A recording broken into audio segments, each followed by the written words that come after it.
എവിടേക്കാണ് ഈ കുറ്റിയും പറിച്ച് പോകുന്നത് എന്നല്ലേ? അപ്പോൾ മനസ്സിലായോ മക്കളെ? നമ്മുടെ മുരിങ്ങയില അത് പറിക്കാൻ വേണ്ടി വന്നാട്ടോ. ഈ കാട്ടുകൂടെ ഇങ്ങനെ ഒറ്റയ്ക്ക് വന്ന് പറിക്കാൻ എനിക്ക് പേടിയൊന്നുമില്ല കേട്ടോ. കാരണം എനിക്ക് 2 തുണയ്ക്കൊരു കുട്ടനും കുട്ടത്തിയുണ്ട്. അപ്പോൾ അവരെ കൂടെ വന്ന് പൊട്ടിച്ചാണ്.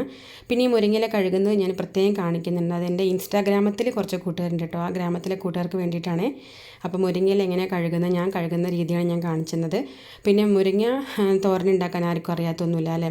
അപ്പോൾ ഞാൻ കുറച്ച് ചെറിയുള്ളിയും പച്ചമുളകും അരിഞ്ഞെടുത്തിട്ടുണ്ട്. ഇനി വെക്കാനായിട്ടൊരു ചട്ടി എടുത്തിട്ട് അതിലേക്ക് ഉപ്പും ഈ അരിഞ്ഞതും കൂടി ചേർത്തിട്ട് പിന്നെ തേങ്ങ ഞാൻ മിക്സർ ജാറിലൊന്ന് ഒതുക്കിയെടുക്കും കേട്ടോ.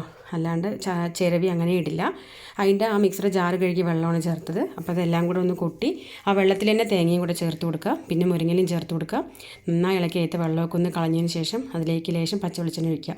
ഇത് ഒഴിച്ച് അപ്പുറത്തും ഇപ്പുറത്തും ഒക്കെ അറിയും കേട്ടോ നമ്മുടെ വീട്ടിൽ മുരിങ്ങപ്പേരിയാണെന്നുള്ളത്.